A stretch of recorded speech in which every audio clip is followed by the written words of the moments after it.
नमस्ते किसान भाइयों।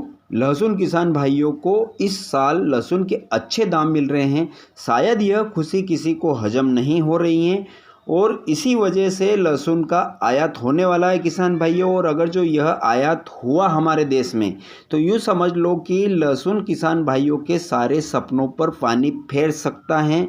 लहसुन के बाज़ार इतने टूटेंगे कि आप उम्मीद भी नहीं कर सकते किसान भाइयों। अगर जो इसे नहीं रोका गया तो जितने भी सपने हैं हमारे लहसुन किसान भाइयों के सारे चकनाचूर होने वाले हैं। तो कहां से आयात होने वाला है और उसको रोकने के लिए हमें क्या कदम उठाना है किसान भाइयों, यह जानने के लिए वीडियो को आखिरी तक अवश्य देखिएगा।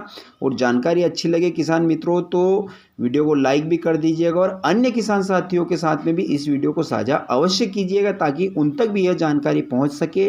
और इसी प्रकार की और आगे भी जानकारी आप लेना चाहते हैं तो चैनल को अगर जो आपने अभी तक सब्सक्राइब नहीं किया है तो सब्सक्राइब भी अवश्य कर लीजिएगा। दोस्तों, ये जो ऐतिहासिक तेजी आई है लहसुन के बाजार भाव में, यह बहुत लंबे समय से आई है। नहीं तो हमने लगातार 3-4 सालों से कचरे के भाव में लहसुन को बेचा है। यूँ समझ लो कि हमारे किसान भाइयों को खर्च निकालना भी मुश्किल हो चुका था, ये लागत तक नहीं निकल रही थी और बहुत सारे किसान भाइयों को इससे आत्महत्या तक करने की नौबत आ गई थी। और अब कहीं जाके यह अच्छी तेज़ी बनी है। कुल मिलाकर खर्च काटने के बाद में कुछ पैसे की बचत हो रही है हमारे किसान भाइयों को।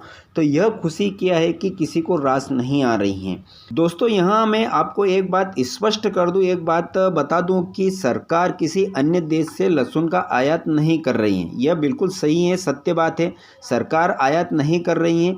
लेकिन आपको भी पता है कि लंबे समय से हमारे देश में चाइना की लहसुन आ रही हैं, गुप्त तरीके से आ रही हैं, क्योंकि सरकार ने तो उस पर पूरी तरह प्रतिबंध लगा रखा है। क्योंकि लंबे समय से हमारे देश में चाइना की लहसुन बैन है, क्योंकि उसके अंदर केमिकल की मात्रा होने की वजह से जो कि हमारे मानव जीवन के लिए बहुत ही घातक साबित हो रही थी वह लहसुन, इसलिए उस पर पूरी तरह प्रतिबंध लगा हुआ है।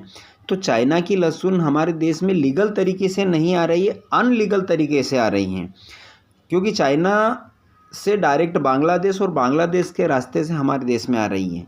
तो 2-3 जो बॉर्डरें लगती हैं, बॉर्डरों के द्वारा हमारे देश में आ रही है और धड़ल्ले से चाइना की लहसुन हमारे देश में बिक रही हैं। और उसी वजह से जो अभी बाज़ार भाव में 2 से 3 हज़ार रुपये की गिरावट आई है। जो अच्छे माल हैं, मोटे माल हैं, वह यूँ समझ लो कि 25 से 30 हज़ार के आंकड़े के आसपास बिक रहे थे। लेकिन जो अभी 8 से 10 दिनों के अंदर अंदर जो गिरावट आई वह उसी वजह से आई। उसका आयात बढ़ गया। जो पहले थोड़ी थोड़ी मात्रा में हो रही थी वह अब ज़्यादा मात्रा में हमारे देश में चाइना की लहसुन आ रही हैं। वह गुप्त रास्तों से अपने देश में आ रही हैं और धड़ल्ले से बिक रही हैं। क्योंकि किसान भाइयों, कुछ लोग हैं जो थोड़े से पैसे के चक्कर में अपने ज़मीर को बेच देते हैं और जो मेहनत के कमाते हैं और जो पूरे देश का पेट भर रहे हैं। अगर जो किसान खेती नहीं करेंगे तो दूसरे क्या खाएंगे, उनके सपनों पर पानी फेरने का काम करते हैं तो उनका कभी भला नहीं होगा किसान भाइयों। लेकिन अगर जो इस आने वाली लहसुन को हमें रोकना है तो हम सभी किसान भाइयों को एकजुट होना है। और एकजुट होकर जो अभी आंदोलन होने वाला है चाइना की लहसुन के खिलाफ, उसमें हमें भाग लेना पड़ेगा और हमारी प्रतिक्रिया देनी पड़ेगी। तब कहीं जाके इसको पूरी तरह प्रतिबंध लगा सकते हैं, रोक सकते हैं।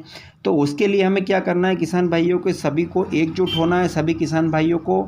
और एक लिखित में ज्ञापन हमारे जो विधायक जी हैं, हमारे जो शहर के विधायक जी हैं उनको देना है, कलेक्टर महोदय को देना है, सांसद महोदय को देना है और इस बात से अवगत कराना है कि जो यह चाइना की लहसुन आ रही है इस पर अगर जो प्रतिबंध नहीं लगाया गया तो हम सभी किसान भाइयों को आगे चलकर बहुत घाटा होगा और हमें जो लागत लगाई है वह शायद लागत निकालना भी मुश्किल हो जाए। तो इस पर पूरी तरह ब्रेक लगाया जाए, इसको पूरी तरह से प्रतिबंध किया जाए। तो किसान भाइयों, अगर जो हमने एकजुट होकर आवाज़ नहीं उठाई तो कुछ भी नहीं होने वाला है। लोग इसी तरह बाहर की लहसुन लाकर हमारे देश में बेचेंगे। और हम सभी ने जो सपने देखे थे कि इस बार लहसुन के अच्छे दाम हमें मिलेंगे तो हम हमारी बेटी की शादी करेंगे या बेटे की शादी करेंगे, या जो हमने कर्ज ले रखा है उस कर्ज को इस साल हम चुका देंगे, तो ये सपने हमारे धरे के धरे रह जाएंगे, यह पूरे नहीं होने वाले हैं किसान भाइयों। तो हमें एकजुट होना है और इस के खिलाफ़ इस आंदोलन में भाग लेना है और सरकार को इस बात से अवगत कराना है कि इस लहसुन के आयात को पूरी तरह प्रतिबंध लगा दिया जाए। तो किसान भाइयों, यह थी मेरा काम था आपको बताना, जागरूक करना। अब आगे काम आपका है कि आपको क्या करना है, इस लहसुन के आयात को रोकना है या इसी तरह लगातार हमारे देश में आने देना है। तो यह आपका अब आगे काम आपका है।